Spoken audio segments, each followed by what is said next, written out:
Welcome back to my channel hell school. This is Ajit Singh. जैसे कि आपको पता है कि हमने एक 12th फिजिक्स का न्यू बैच स्टार्ट किया है, जिसमें हम एक वीडियो अच्छे से कवर कर चुके थे। उस वीडियो में हमने अच्छे से पढ़ा था चार्ज के बारे में और चार्जिंग बाई इंडक्शन के बारे में। तो इसी सीरीज में हमारा जो नेक्स्ट वीडियो है उसमें हम 3 टॉपिक्स को कवर करेंगे। आज हमारा जो पहला टॉपिक्स रहेगा वो रहेगा कूलम्ब्स लॉ, दूसरा टॉपिक्स रहेगा कूलम्ब्स लॉ को वेक्टर फॉर्म में एक्सप्रेस करना, और लास्ट टॉपिक जो रहेगा हमारा वो रहेगा प्रिंसिपल ऑफ सुपरपोजिशन। तो आइए इसको शुरू करते हैं।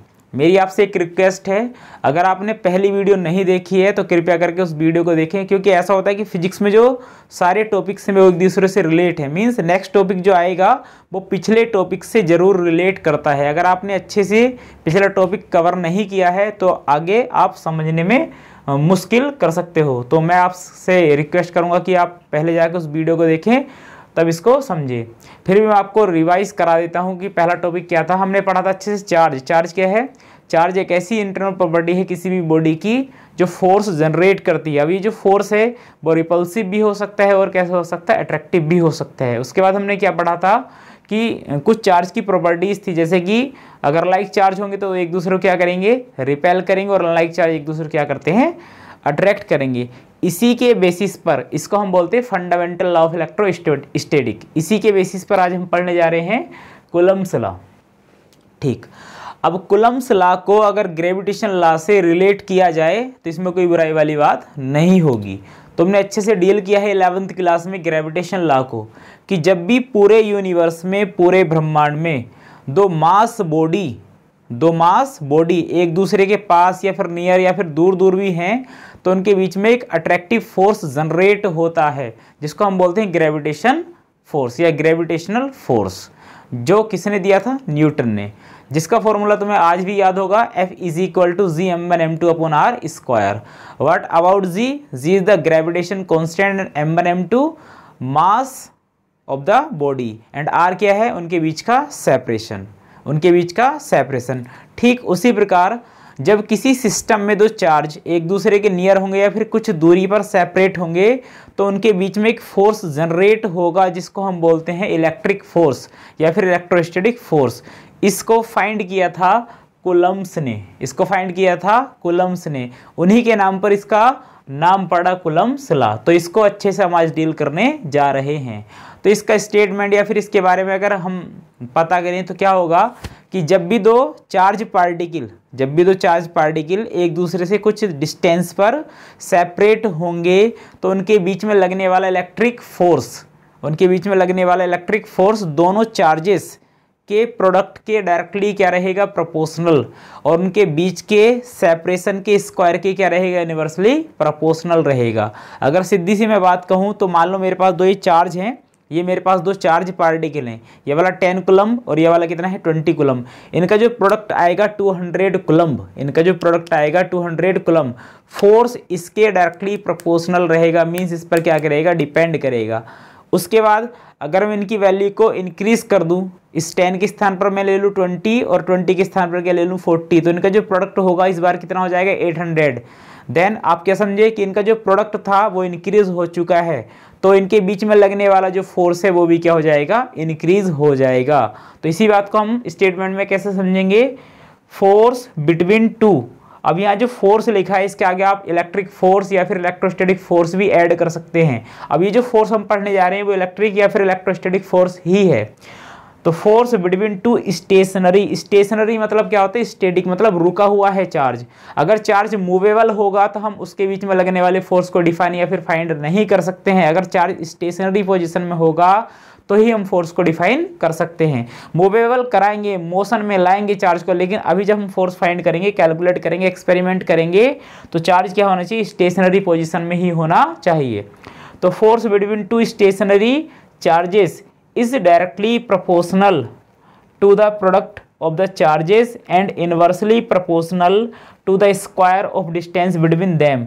मतलब कहने का यह है कि दोनों चार्ज जो रहेंगे उनके अगर गुणा कर दी जाए तो फोर्स उस पर क्या करेगा, डायरेक्टली डिपेंड करता है, और उनके बीच के सेपरेशन के स्क्वायर के क्या होता है, इनवर्सली प्रोपोर्शनल। अगर मैथमेटिकली देखा जाए तो क्या होगा, ये जो फोर्स रहेगा वो डिपेंड करेगा Q1 Q2 के प्रोडक्ट पर, और फोर्स जो रहेगा वो डिपेंड करेगा R के स्क्वायर के इनवर्सली प्रोपोर्शनल।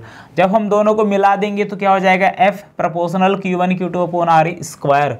यही क्या है, कुलम्स लॉ, यही क्या है, कुलम्स लॉ। ठीक, उसके बाद आपने अच्छे से डील किया है प्रीवियस क्लासेस में क्या, कि जब भी हम प्रोपोर्शनल का साइन हटाएंगे तो एक कांस्टेंट हम लगाते हैं, तो हमने क्या लगा दिया, स्मॉल k। तो ये इक्वेशन क्या बन के आएगा, F equal small k Q1 Q2 upon R square.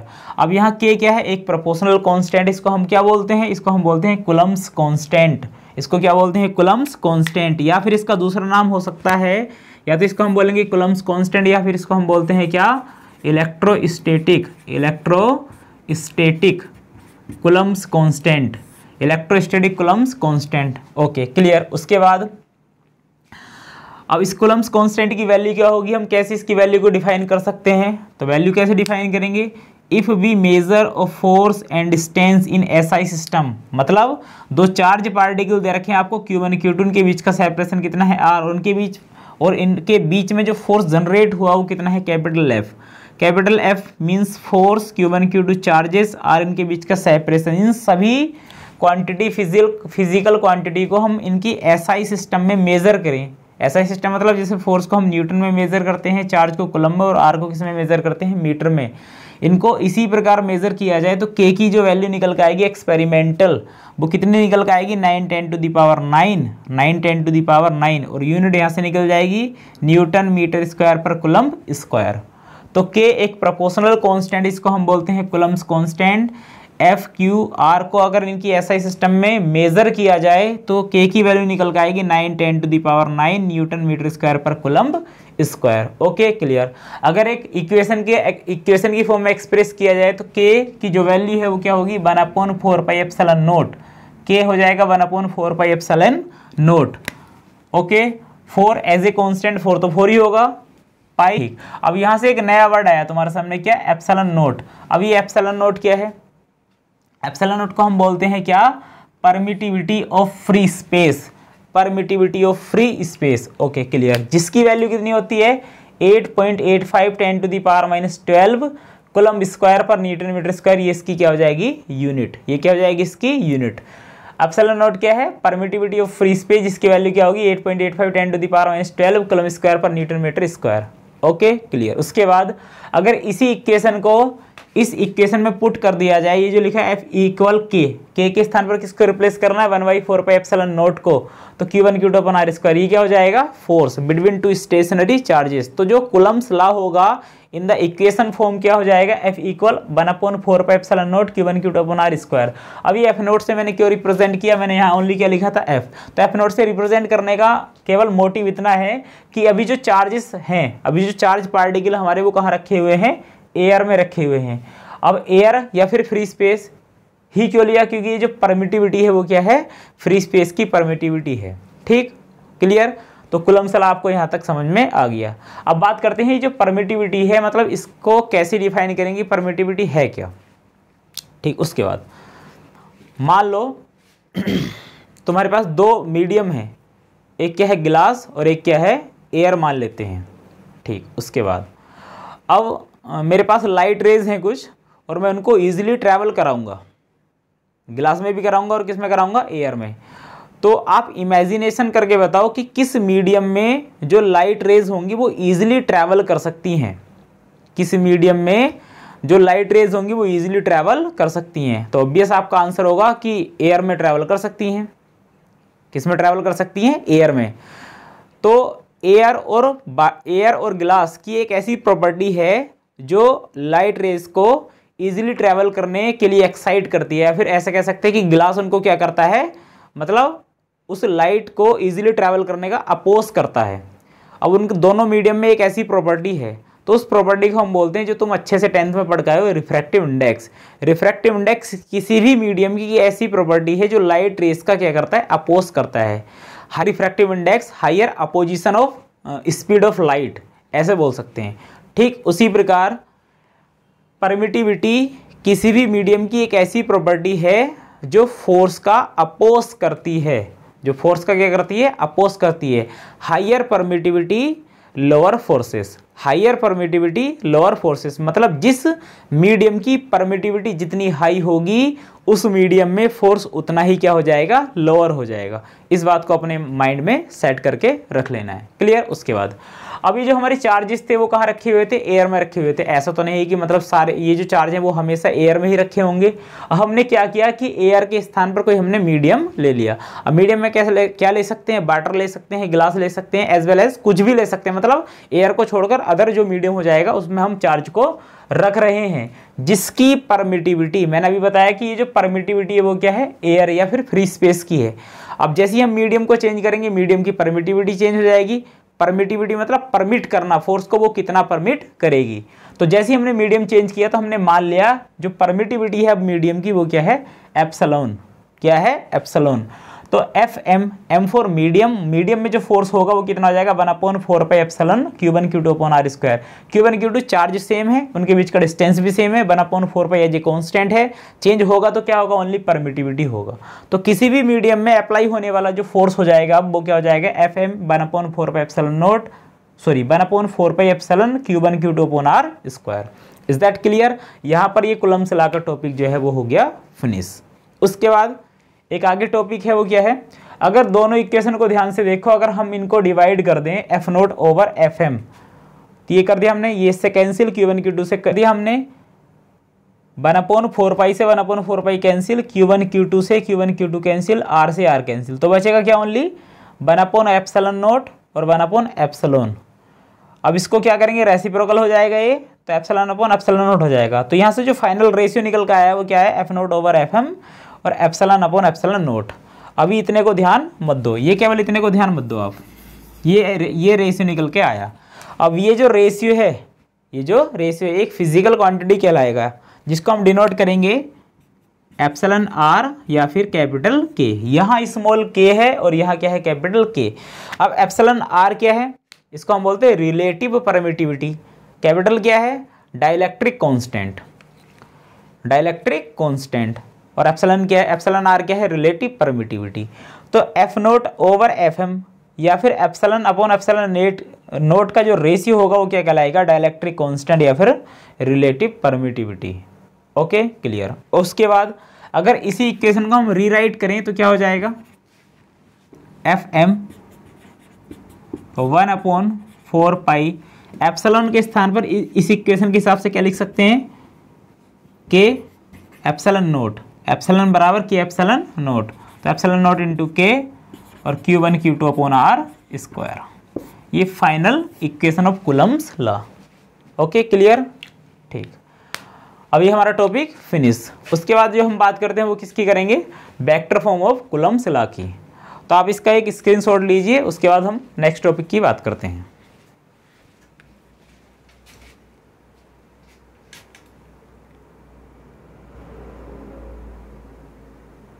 Okay, जो हमारा नेक्स्ट टॉपिक है वो क्या है, vector form of Coulomb's law.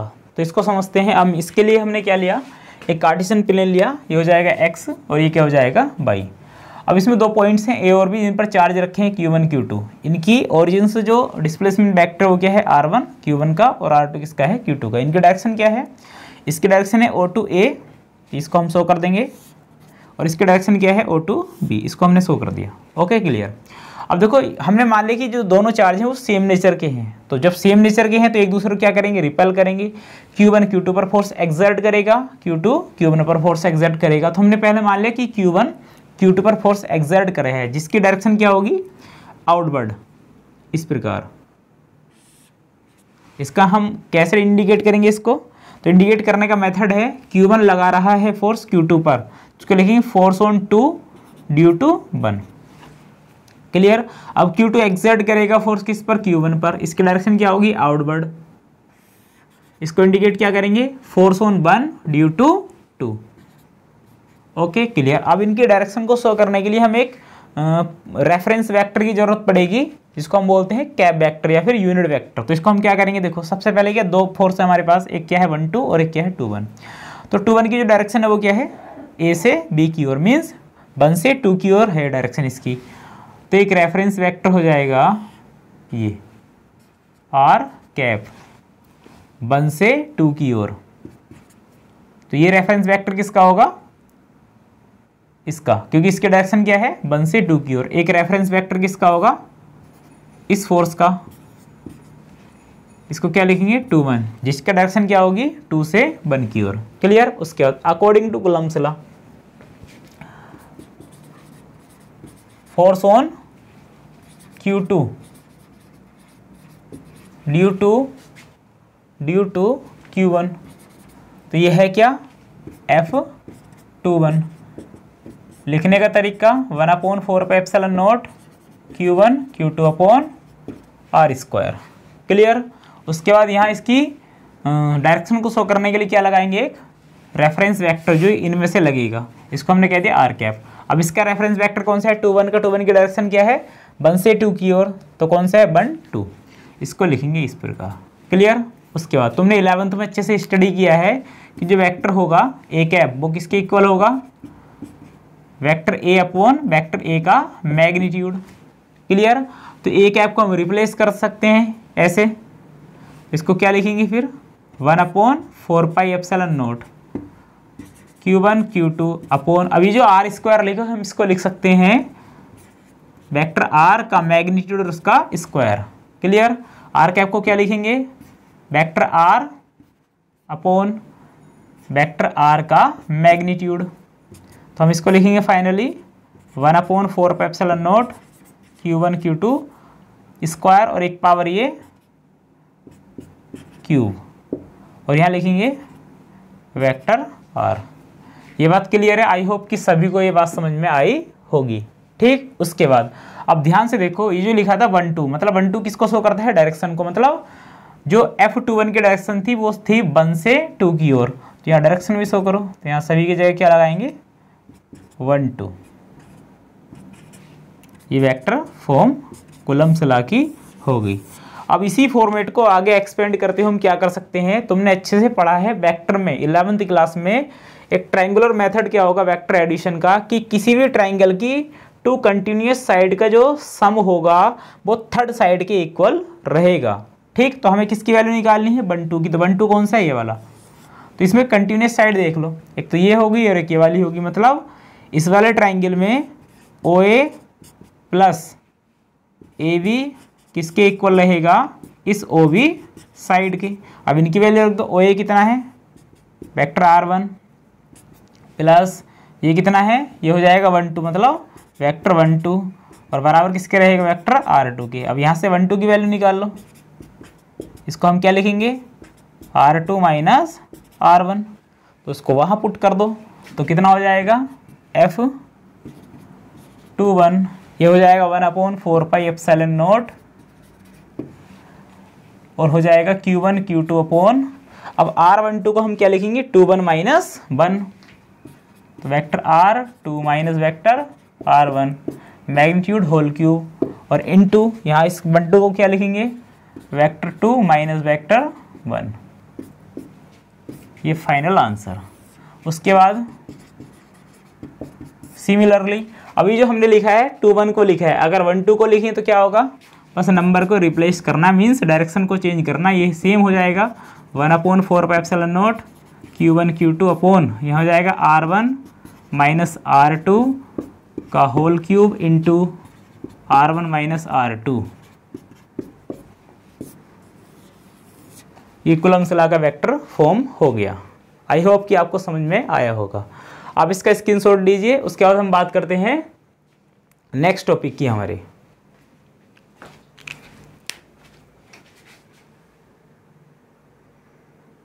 Okay guys, तो हमारा लास्ट टॉपिक है आज का प्रिंसिपल ऑफ सुपरपोजिशन।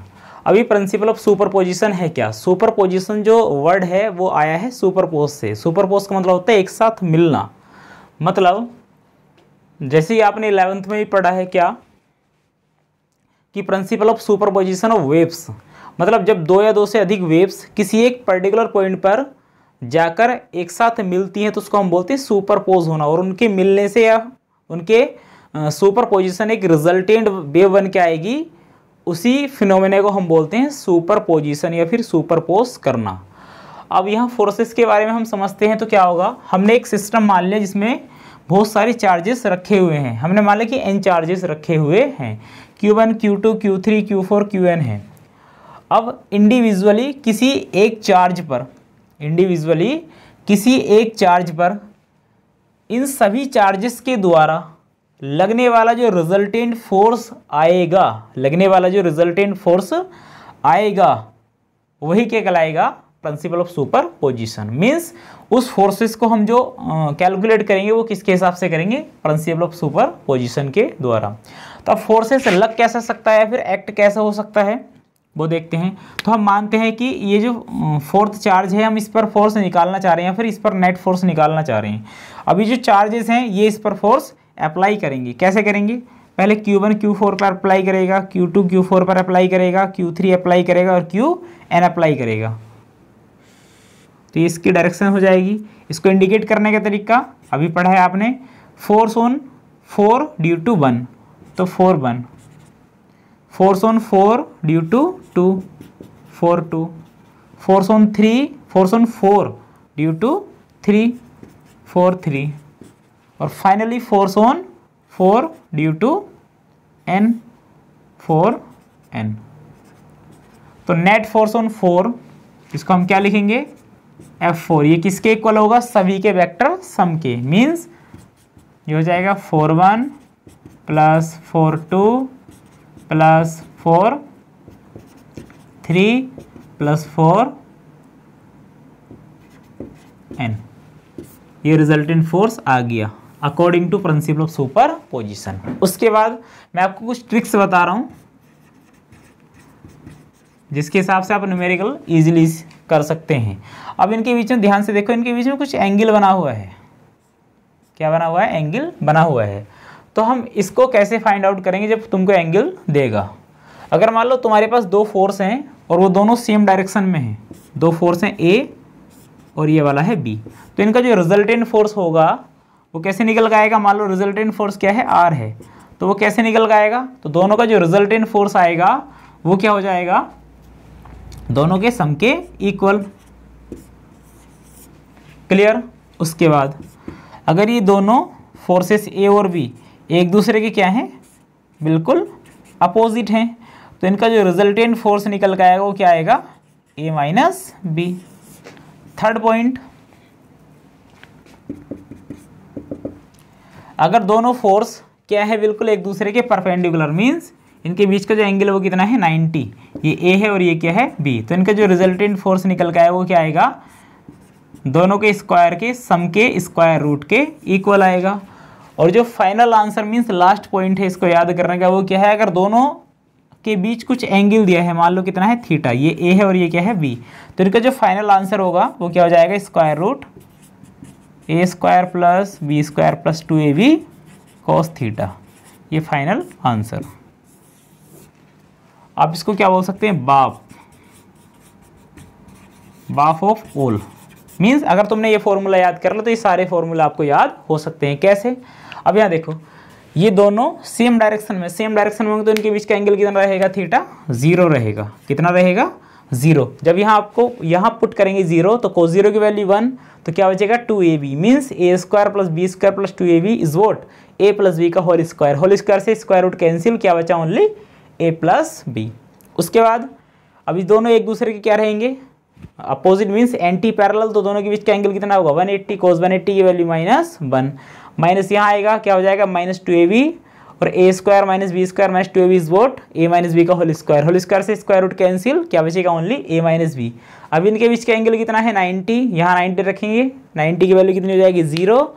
और जब 0 हो जाएगी तो ये वाला टर्म सारा क्या हो जाएगा, 0, ओनली क्या बचेगा, A square plus B square, this is. उसके बाद अगर इनके बीच का एंगल थीटा है तो आप इसको याद कर लीजिए, सारे फॉर्मूले आपके याद हो जाएंगे। Is that clear. I hope कि आपको ये सेशन अच्छे से समझ में आया होगा। इसके बाद आप इसको स्क्रीनशॉट लीजिए। इसके बाद हम एक न्यूमेरिकल करते हैं, इसी के बेसिस पर आपको अच्छा सा क्लियर हो जाएगा।